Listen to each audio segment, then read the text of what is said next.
When everything in your life changes all at once, your natural instinct is to resist and to try to push everything back into its place.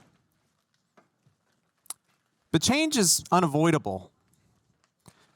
And over time, I've learned something that helps me to not only face those changes, but to embrace them as well. And that thing is curiosity.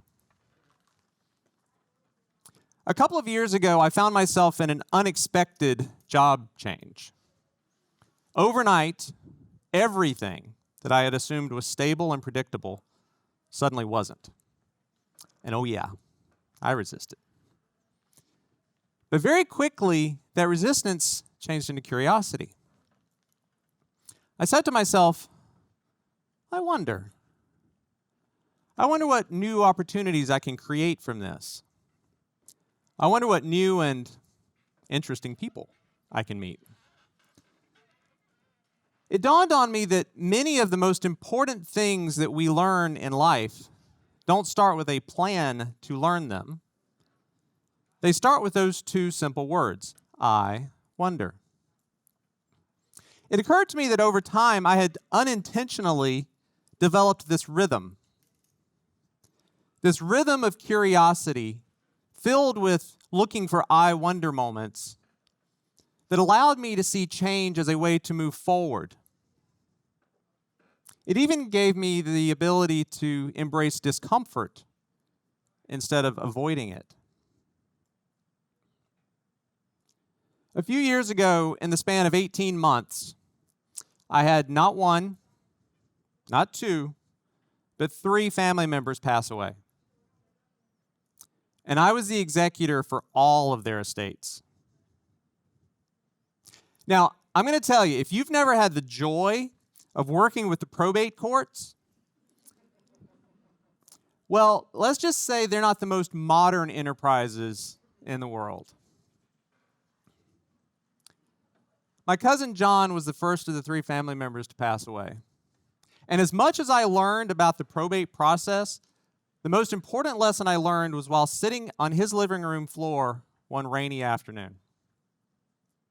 Sitting on his dated brown shag carpet, listening to the raindrops peeing off of the tin awnings outside, surrounded by boxes and boxes and boxes and boxes of photographs. You see, John had lived in that same house his entire life, more than 80 years. So, there was some stuff to go through. He'd never married. He didn't have any children. There was no one to pass the memories of his life on to. There was just me sitting on his floor, going through box after box after box after box of photographs. Photographs of people that I had never met. Photographs of places that I had never been. What am I going to do with all this stuff? How am I going to go through it? I sat there for a while, and then I stood up. I looked at all those things on the floor, and I said to myself, I wonder, what if I just let it all go? In that moment, I was still dealing with the loss of my family member. I was starting to have those feelings of guilt bubble up for what I had to do. But I felt something unexpected. I felt free. That I wonder moment had allowed me to give myself permission to do the difficult things that needed to be done, to make those difficult decisions. And in that moment, I learned that sometimes letting go is more powerful than resisting and holding on too tightly.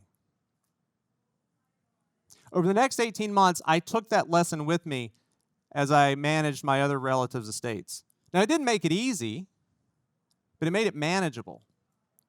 That I wonder moment had given me the ability to lean into that process as opposed to resisting it. The more I paid attention to that rhythm of curiosity and those I wonder moments, the more I realized that I was reacting to change less and anticipating it more. In fact, I was looking for it. I was looking forward to it. Because every time I experienced change, it was a new opportunity to learn something.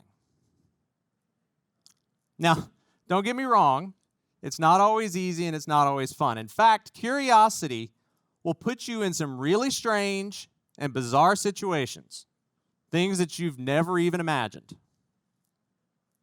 Like when I said to myself, I wonder what it would be like to learn to play the violin.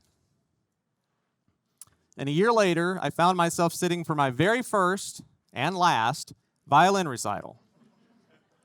At the age of 48, surrounded by a dozen 12-year-olds. That was not my most glorious moment.